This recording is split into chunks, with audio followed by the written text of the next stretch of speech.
বড় বউ,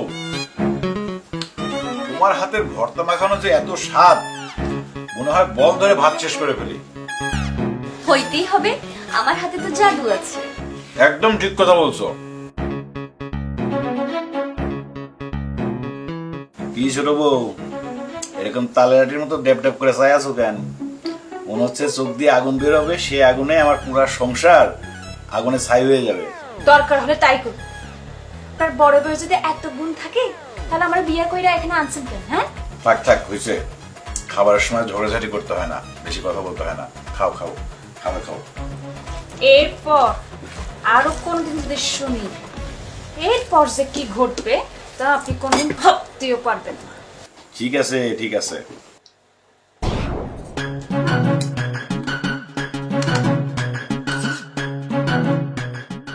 মাথাটা কত বড়, একশো বড় একটা মাথা। হ মা, খাও, তুমি মজা কইরা খাও। সুমি, দেখছস মাঝে জি তার মায়ের পাতে মাছের মাথাটা দিচ্ছে আর আমার পাতে মাংস এক টুকরা।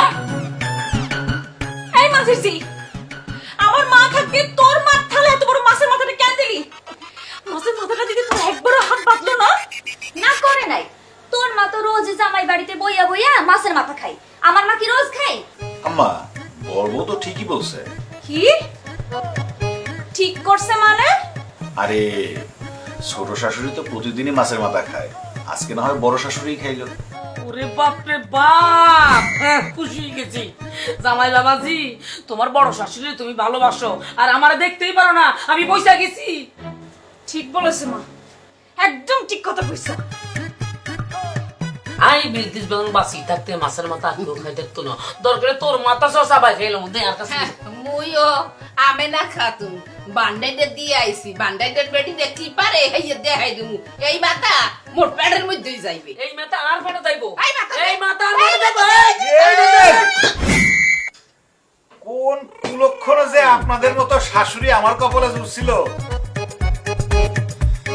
খান আপনারা। জামাই বাবাজি, খাইয়ে হাইয়ে পরে রাগ কইরে যাও, এখন যাইও না। হ্যাঁ মা জান, সত্যি কথা কইছে, খাইয়া যান। হয় আমার পেট ভরে গেছে, তোমরা সবাই খাও। জামাই বাবাজি কোনায় যাও, খাই যাও খাই যাও। খান খান, শাশুড়ি আম্মা খান, মন ভরে খান। আরে তুই তো কি রে, তুই খা, তুই আর তুইও খা তুইও খা, তুইও খা, বেটা, তুই বেটা খা।